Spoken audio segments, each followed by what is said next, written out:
Bueno, entramos en tema. Queríamos compartir un tema con ustedes. Saben que en estos días, en el Consejo Municipal de la ciudad de Rosario, ahí eso que los rosarinos conocen como el Palacio de los Leones, y a raíz de una iniciativa de una concejala que es María Fernanda Rey, declararon formalmente a través de una ordenanza al 19 de julio el Día de la Memoria por la Masacre de los Pueblos Originarios, ¿sí?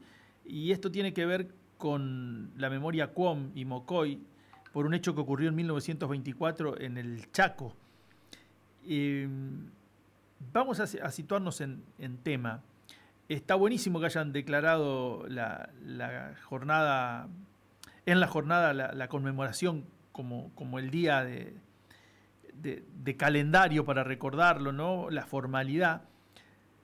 Pero esto es algo que en los últimos años se hizo un poco más conocido, pero atraviesa la historia del norte argentino y de nuestro norte también, ¿no? De nuestro norte santafesino, porque esta historia que sucedió allá en ese paraje de Napalpí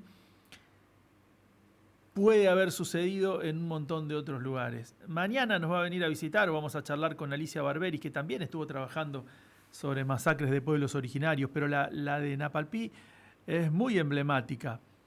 Figúrense ustedes 1924, siglo XX, 1924, figúrense esa geografía que si hoy permanece alejada, si hoy permanece olvidada, de tierra muy difícil, poco fértil, de caminos pantanosos, de lejanía con los centros urbanos importantes.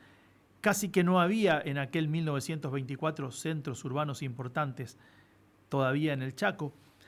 El Chaco era territorio nacional, por lo tanto Alvear era el presidente de los argentinos y quien tenía el poder de mando ahí. Por eso en los lugares que después con el tiempo fueron adquiriendo jerarquía de provincias, generalmente mandaba el comisario. Generalmente mandaba el comisario porque eran territorios nacionales, porque nadie llegaba hasta allí y vivían muchos pueblos originarios. Entre ellos, en la zona de Napalpí, cerca de Machagay, en el Chaco que todavía sigue siendo profundo, vivían campesinos de la comunidad Cuom y de la comunidad Mocoy que trabajaban la tierra. En el trabajo de la tierra casi siempre era el algodón lo que prevalecía y ellos no eran peones golondrinas, trabajaban ahí porque eran de ahí, porque tenían un fuerte compromiso ancestral con la tierra y con esa tierra en particular.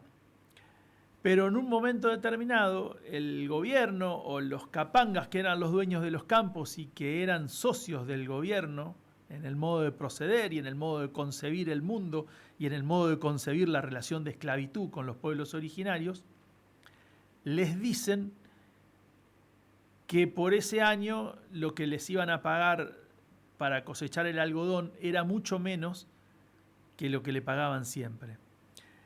Entonces los pueblos originarios, los caciques, les dicen a los patrones que por ese dinero que no les alcanzaba siquiera para poder comer o para poder torcer esa suerte de viviendas miserables que habitaban, de barro y de mal de Chagas, se iban a ir a otra parte. Ir a otra parte era ir muy lejos. Se tenían que ir por esos caminos pantanosos, nada más y nada menos que a Salta, a trabajar en otras cosechas. Y cuando los patrones, los capangas, les dicen que no lo hagan, y ellos se rebelan y llevan adelante la primera huelga de pueblos originarios en América Latina, sobreviene la tragedia. Esto no se conoció hasta muchísimos años después. Estábamos hablando del año 24, les decía yo, gobierno de Alvear, territorio nacional del Chaco. Muchísimos años después, una asociación de abogados con sede en Resistencia empieza a hacer suya la demanda contra el Estado argentino por lo que la historia conoce como la masacre de Napalpí, con el hecho del que vamos a hablar ya consumado. Y en ese pueblito de Machagay, cercano a Napalpí, una señora escucha los relatos de los abogados de Resistencia que iban poco al barro y dice: esto es lo que me contaba mi abuela. Esta idea de la persecución por el monte eran los cuentos con los que mi abuela, Rosa Chará, me dormía, me acunaba cuando yo era una niña. La abuela de esta señora, Rosa Chará, sin que ella ni nadie lo supiera, era una sobreviviente de la masacre de Napalpí, que para mitigar sus penas le contaba a su nieta que cuando era una niña, ella a caballo pudo huir a través del monte y al galope de las fuerzas del Estado Nacional, de las fuerzas del gobierno argentino, de la Gendarmería Nacional, que unos por aire y otros por tierra fusilaban al pueblo Com, fusilaban al pueblo Mocoy, porque se habían rebelado y no querían cosechar el algodón por monedas.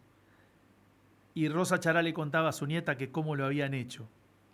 Hicieron correr la bolilla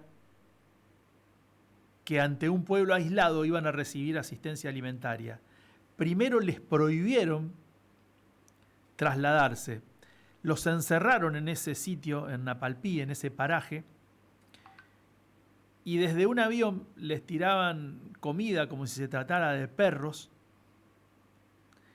Y cuando los pueblos originarios se acercaban desesperados por el hambre que tenían a recoger esa comida, por tierra, las fuerzas del Ejército Nacional y la Gendarmería los fusilaban, como si se tratara de tiro al blanco, de práctica de tiro al blanco con los pueblos originarios. Eso le contaba Rosa Chará y también Melitona Enrique, a los que los abogados de Resistencia tuvieron que reconocer como las únicas sobrevivientes de lo que el pueblo argentino, con mucha vergüenza y mucho tiempo después, bautizó como la masacre de Napalpí. Ya ha pasado casi un siglo y no se crean que tan lejos, bien acá cerca, los pueblos originarios, los nietos de esos descendientes de Napalpí, siguen viviendo en condiciones parecidas.